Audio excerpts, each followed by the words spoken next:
नमस्ते दोस्तों, स्वागत है आप सबका हमारे चैनल गपशप में। कहानी सुनो मुहावरा पूछो की श्रृंखला में पेश है आज की कहानी, यह भी खूब रही। निधि बेटा 2 कप चाय बना ले।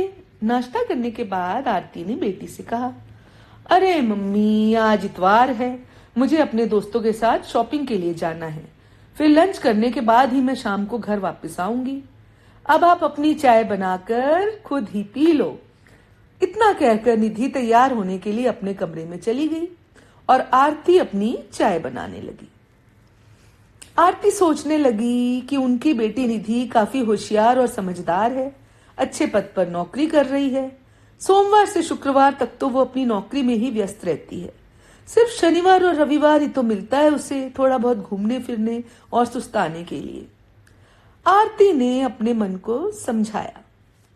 इसी तरह कभी कभार आरती किसी छुट्टी वाले दिन निधि से कहती कि निधि कल तुम सब्जी बना लो, तो निधि का जवाब होता, मम्मी मैं तो सुबह देर से उठूंगी और वैसे भी आपके जितनी स्वादिष्ट सब्जी मुझसे बनेगी भी नहीं, तो सब्जी तो आप ही बनाना।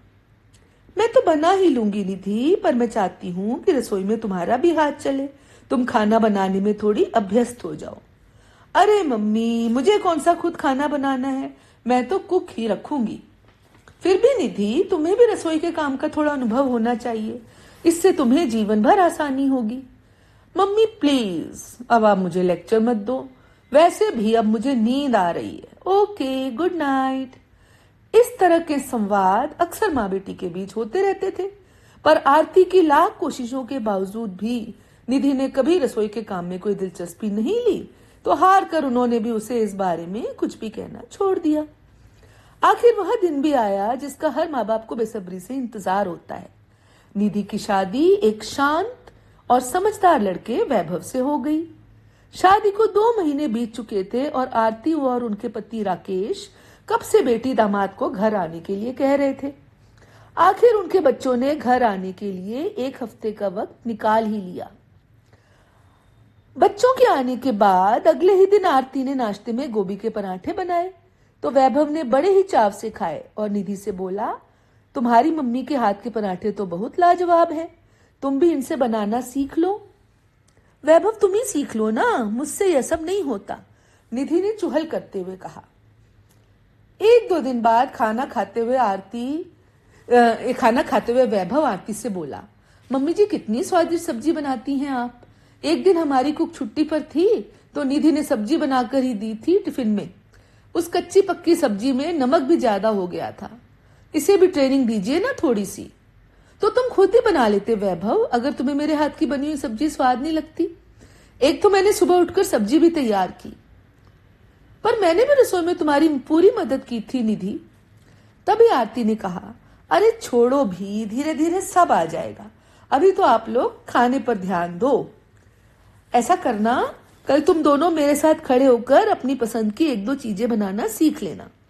थोड़ा रसोई में हाथ चलने लगेगा तो आत्मनिर्भरता आएगी और अपने स्वाद और सेहत से समझौता भी नहीं करना पड़ेगा। दोनों को ही रसोई का काम आता होगा, तो समय की मांग के अनुसार एक दूसरे का सहयोग भी कर पाओगे।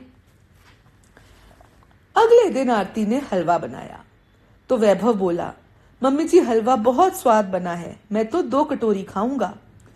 अरे तुम 2 की जगह 4 कटोरी खाओ बेटा, कहकर आरती हंस दी।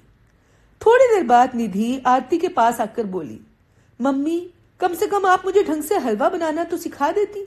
ससुराल में पहले दिन मुझसे हलवा बनवाया गया जो ठीक नहीं बना, उसमें गुठलियां पड़ गई और मीठा भी ज्यादा हो गया, सबके बीच मेरी किरकिरी हो गई। पर निधि मैं तो तुम्हें हमेशा रसोई का काम सिखाने की कोशिश करती रहती थी, आप तो बस ऊपर ऊपर से ही कहती थी मम्मी, कभी ढंग से सब्जी बनाना तो आपने सिखाया ही नहीं। वैभव भी यदा कदा मुझे इस सबको लेकर कुछ ना कुछ सुना ही देते हैं। निधि मैं तो तुम्हें हर छुट्टी वाले दिन समझाती थी कि थोड़ा बहुत रसोई का काम सीख लो, पर तुम्हें ही इसका शौक नहीं था और आज तुम मुझे ही दोष दे रही हो। और नहीं तो क्या मम्मी, मुझे ढंग से कुछ सिखाया होता तो आज मुझे इन मुश्किलों का सामना नहीं करना पड़ता। निधि बोलती जा रही थी और आरती भौचक सी उसकी बातें सुन रही थी और सोच रही थी कि ये तो वही मिसाल हो गई कि तो बूझिए आज के मुहावरे को और कमेंट करके हमें बताइए कि आपको मेरी ये कहानी कैसी लगी। और अब विदा लेने से पहले मैं आपको बताना चाहूंगी कि हमारी पिछली कहानी तुम जीत गई मां का मुहावरा है आंखों का तारा। तो मैं आपसे फिर मिलूंगी एक नई कहानी के साथ। तब तक के लिए विदा।